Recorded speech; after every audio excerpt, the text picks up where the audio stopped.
Hello, I'm Ronnie Eldridge. Welcome to Eldridge and Company.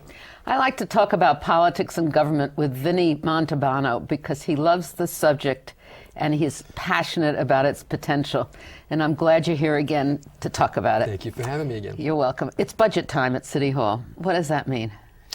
Well, it means a lot of people pay visits to City Hall. Right. The folks that we call advocates, which I am one of, although Right. I'm paid, so I'm a lobbyist as well.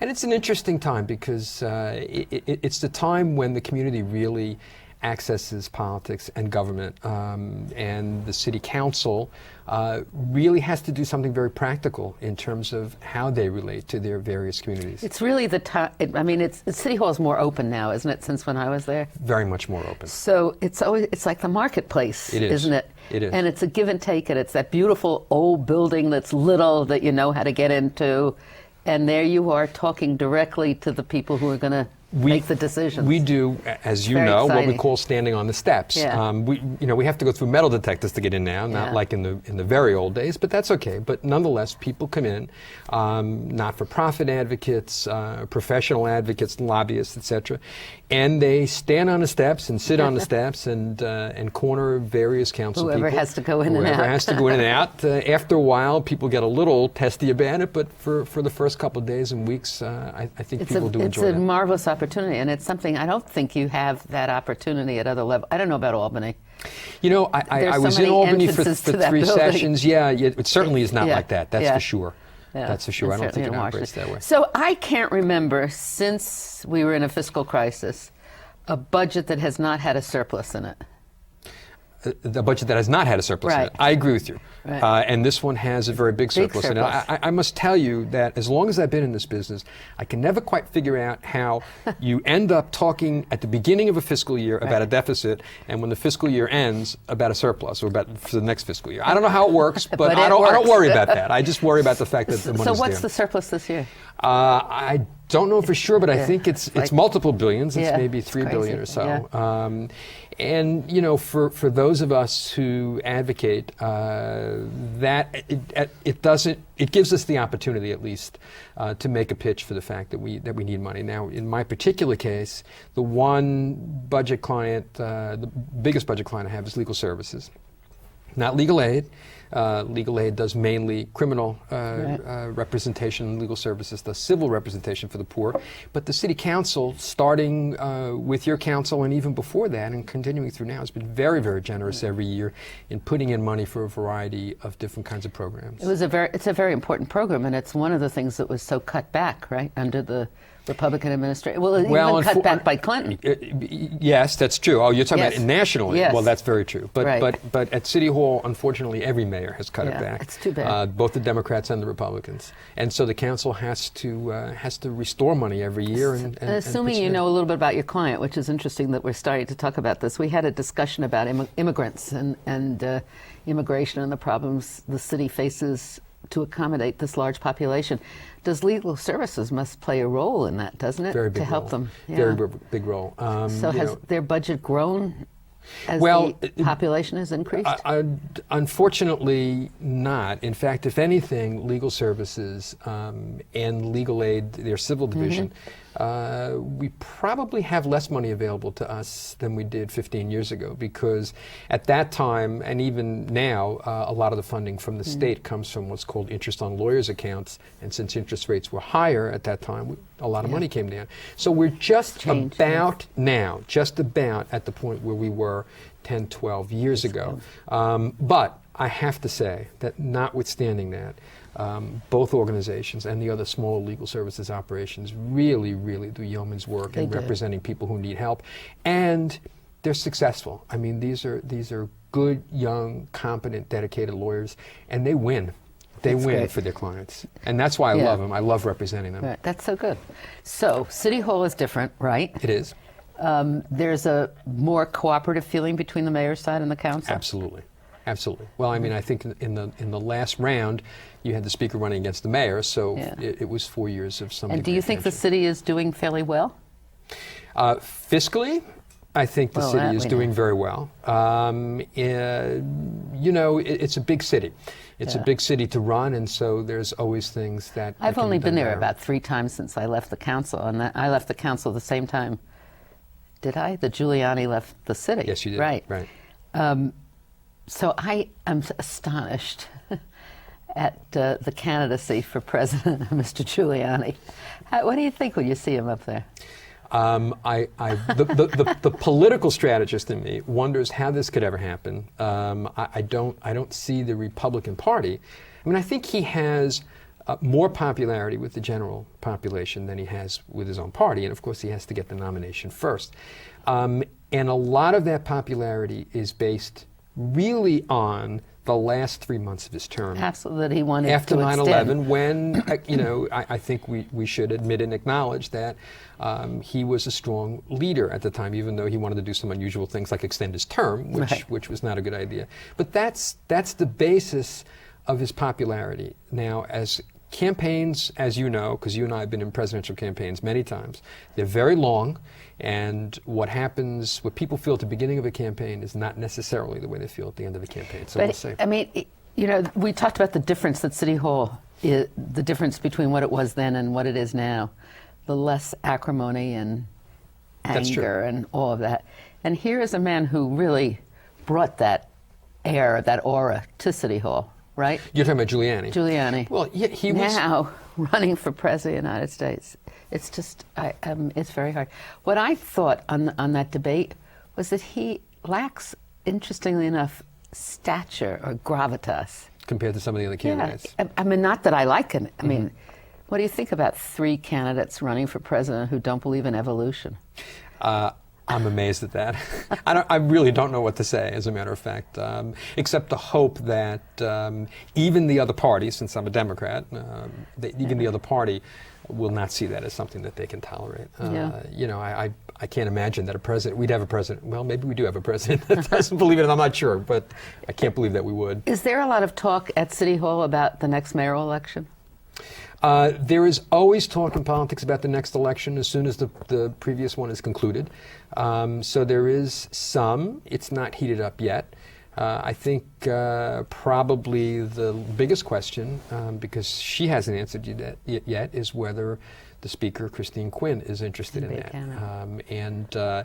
And I think, to her credit, if she's not saying anything about it, that's not such a bad idea, because it is important for a legislative leader to keep their eye on their institution and to give their institution, as you just said, gravitas and seriousness. And if you are out there already campaigning, then I think that creates problems. Well, and we're already we're 16 months before the conventions to nominate candidates for next year's election, right? For the presidential.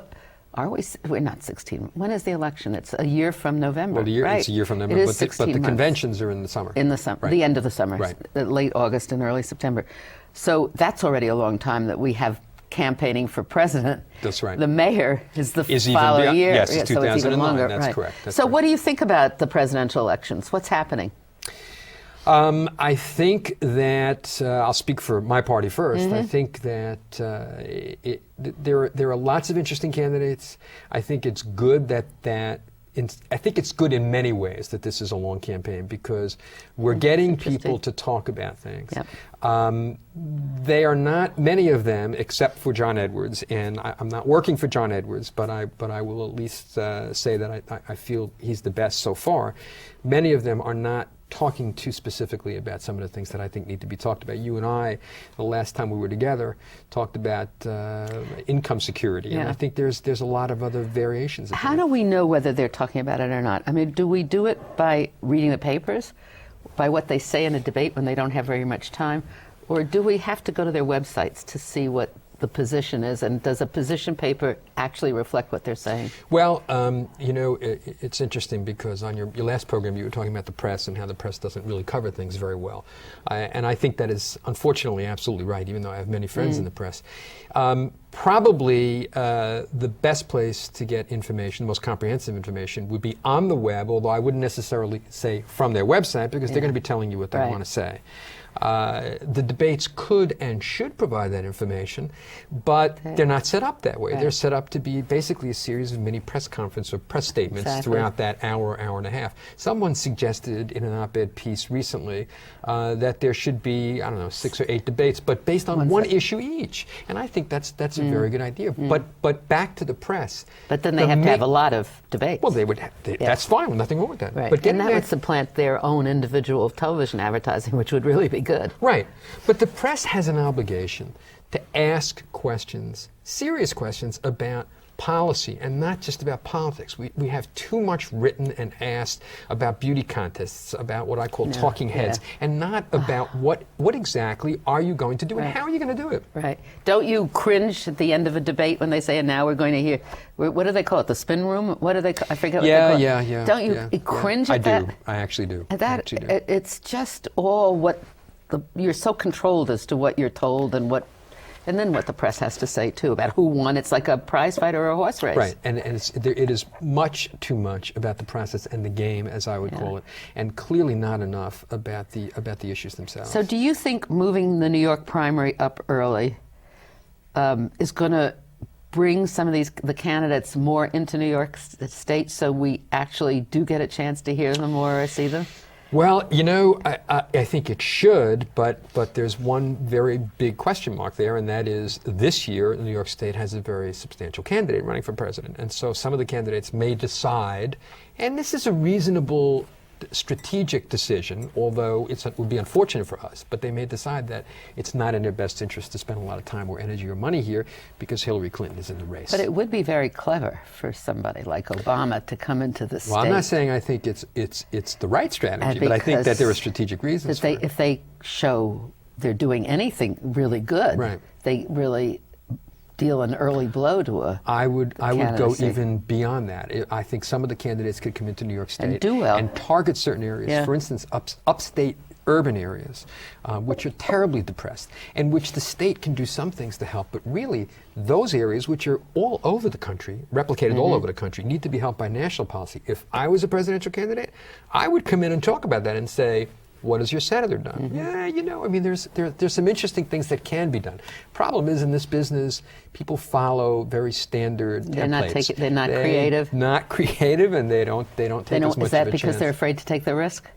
I think it's because they're afraid to take the risk. I think because people are trained differently, Ronnie, than you and I were. We were volunteers, and the people we grew up with were volunteers. And, you know, you made your mark because you wanted to, and you had to exercise creativity in order to be noticed. Now people are hired. They're hired for maybe what their resume is or maybe a few campaigns they've been in. They're put in a niche, and that's basically it. So everybody is niched. The creativity is suppressed, not purposefully. It's just naturally what happens. They also sit in a room where they don't meet the public, right? Well, yes, that's true. That's true. Absolutely true. And they're not. There's no local control because of the campaign finance, I think. Also, I mean, we used to have. Yes. I remember when Kennedy ran at 68. We had a local Kennedy headquarters. We were able to raise money. We were able to spend money. We were able to do what we wanted to do. But that has been changed because of the campaign finance. I couldn't explain through the regulations, but I do know that that is a fact. You're absolutely right about that. So that now everything's controlled. People are reluctant to give money to local organizations to do it, and it's all television. That's right. And they don't give money to local organizations because they have to hold on to that money for television, which is very expensive, particularly in big market areas like New York. I found myself this year, and I've never given money to the Democratic National Committee because I've never been happy with it. But I found myself pledging a very small amount every month to Howard Dean because he did go out into states and really try to build a Democratic organization. His 50 state strategy worked fine. Yeah. Oh, I agree. I think, and it's funny, you don't read so much about it anymore, which you figured you just waited out, it would happen. You don't read about his antics anymore because I think he's running the party. And I think he's running it very well. You know, I read an article, I guess it was Krugman, I don't really remember who, looking at those Republican candidates and hearing them with their discussions, how far to the right the Republican Party's gone since we remember the Republican Party, Eisenhower, Taft, Rockefeller, how far to the right, and how little change the Democratic Party really has had. I mean, they would support Social Security. They want to raise the minimum wage. Shouldn't they have moved a little bit more to the left to balance it? Well, you know, Instead, they move more to the I middle. read Paul Krugman all the time, and I basically agree with everything he writes. I hadn't seen that one, so I will have to disagree. I think it was a speech. From that well, you know, I think unfortunately the Democratic Party has changed, and I think they've moved to the center. I think they've moved off the center, not so much to the right, but let's say the center has shifted to the right. You know, we've talked several times about the fact that really what the Democratic Party needs to do is to talk about people's security. And I use that term kind of like there's Roosevelt's four freedoms, and I kind of come up with three securities. I mean, there's income security, there's national security, and there's political security. And what does that mean? I mean, income security is not only protecting Social Security and Medicare, but getting, you know, re-regulating the corporate structure. I mean, things are so out of control that basically hedge funds have no control, right? And if the economy is not going to work to make people's lives better, like it did, we talk about middle class. People moved up into the middle class during those times when we had regulation. Then what is it for? I mean, national security is not just ending the war and reestablishing our leadership diplomatically around the globe. But Thomas Friedman, I thought, was right on when he said that we should take the leadership in environmental changes. We should be the green leaders, and that's a security thing too. He calls it geostrategic. It's absolutely correct. And political security, maybe there's a better word for it, but for me that means getting a better control over the electoral process. We need some strong campaign finance for sure. And I think at the Supreme Court we have. Well, it's not helping us. Yes, that's true. But you know, let's not worry. I call that negotiating against yourself. Okay. Let's not worry until we get there. Let's have the Congress do some things, and campaign for breaking that connection between big money and political campaigns has to be done. You know, in New York. Spitzer has talked about his campaign reforms. The Times has waxed eloquent about it. But when you read the numbers, okay, he's talking about reducing from a really obscene number, which is I think 50,000 plus as a maximum, to 10,000 in his personal case, and I think he's moving it down to 7,500 in terms of the law he's put forward. But Ronnie, that's still a lot of money. I know. Who do you know that can give $7,500 freely to one candidate or more than one? Doesn't it all come basically down to whether candidates should be buying all this television time? Isn't that where all the money goes? Well, nowadays also it goes to salaries. Well, there's unfortunately. There are certainly lots of things we can do in the system besides campaign finance reform to make it more competitive. We can mandate. I mean, the airwaves are regulated, airwaves. so we own them. Absolutely, and so there should be free time given on public airways, and maybe even on the state level as well. But there has to be that will. So don't you also think we need some really serious thinkers to run for public office? Yes, I do think that. But here's what the problem is. Running for public office has become a chore. When you ran, and I ran a long time ago, I obviously wasn't elected, but I was very young at the time, it was very different. Public service, I certainly admire people going to public service, but in some ways I have a great deal of sympathy for people going to public service, especially if they go in for the right reasons, because it's a very difficult thing. There's a lot of backbiting. There's people are put under the microscope for no good reason, and the reporting, the things that you do that are serious are put aside, and the little tiny things are played up. It's very, very difficult. But I'll tell you something. The American people periodically renew my faith in democracy, and last year they really did that. I hope that continues for the next cycle, and I hope that the Democratic Congress, both the Senate and the House of Representatives, really does believe that was the case. We have been so overwhelmed with monetary greed.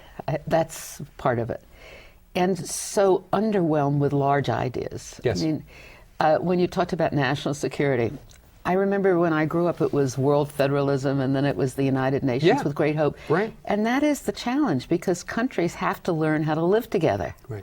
And we have to have more controls than we have. I mean, when we say to Iran, you can't have a nuclear weapon, who has more nuclear weapons than anybody? That's exactly right. But who's talking about that? We're not talking about that. And that's, I think, what the problem is that we need people who are really willing to talk in very important, large I agree. ideas. We got some of those people, a few of them, Right. in the Congress last year. Yeah. I remember last time we were together, Right. we talked about that.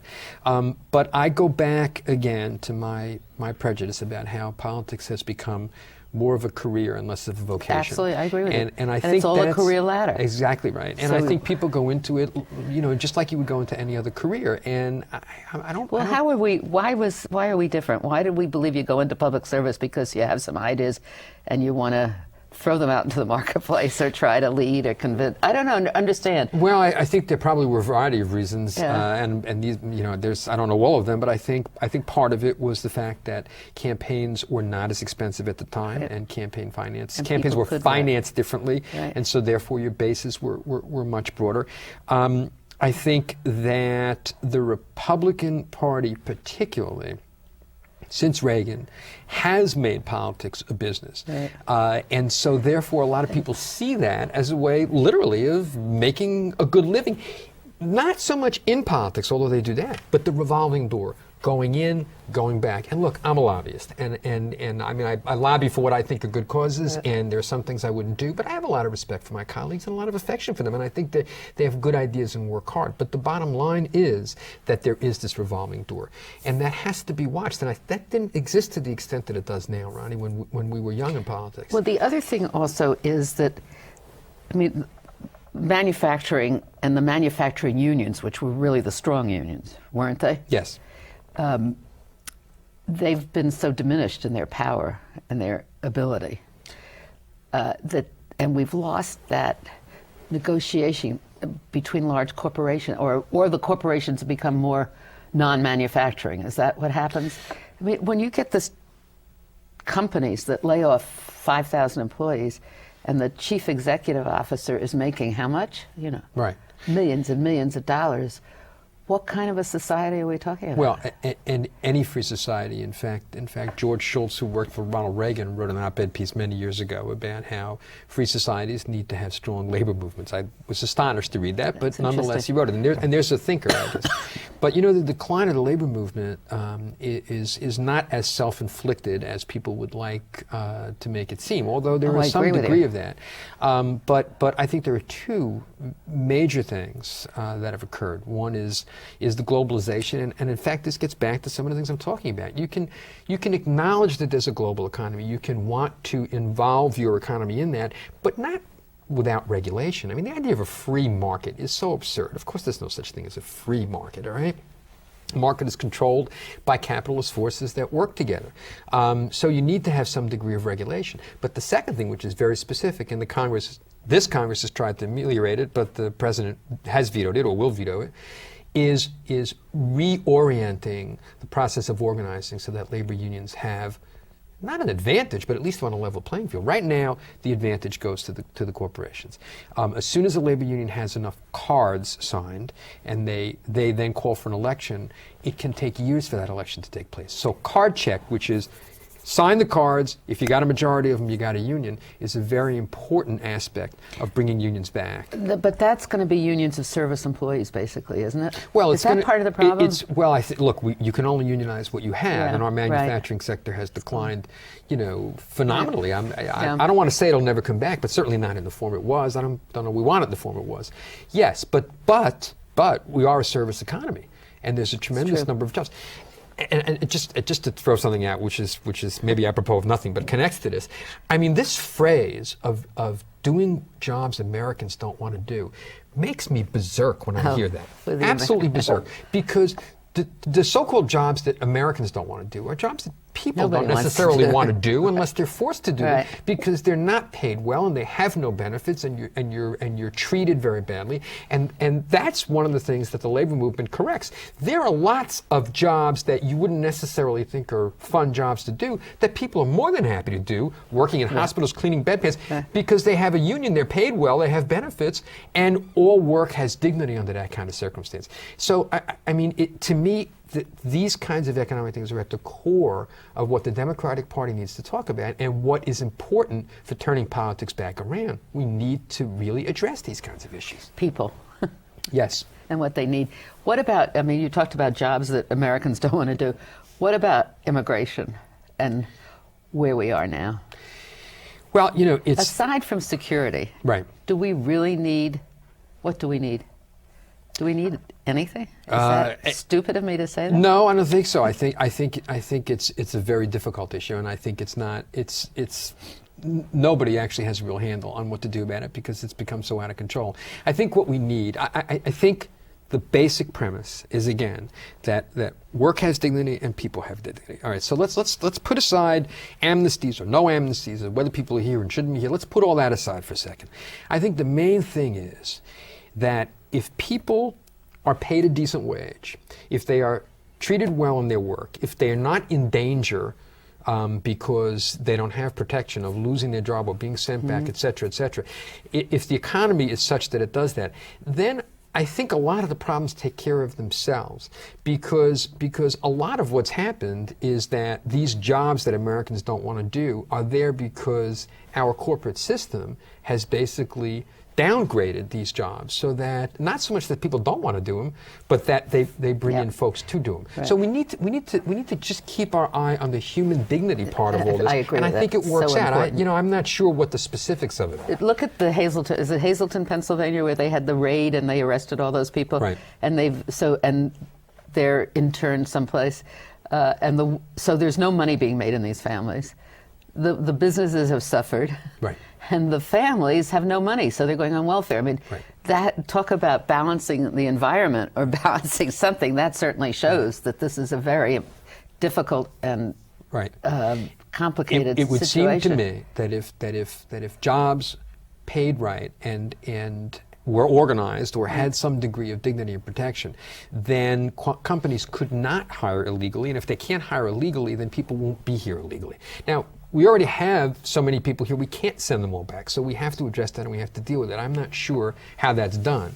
But I think, again, I speak in more general terms because I think that we don't look at things in these broader terms. If we look at it as a human issue, then we can get through it. And of course there should be some regulation, just like anything else, of immigration. But we can't even get there until we deal with this. Well, I have to tell you, we're over. We're finished. Okay. Sorry I took so long. But I know why I invited you back, and I hope you'll come again. And I would love to. I love the fact that you say dignity is a basic thing, because that is so important. Thank you. With children to the end. Thank you very much, Vinny. Thank you, Ronnie.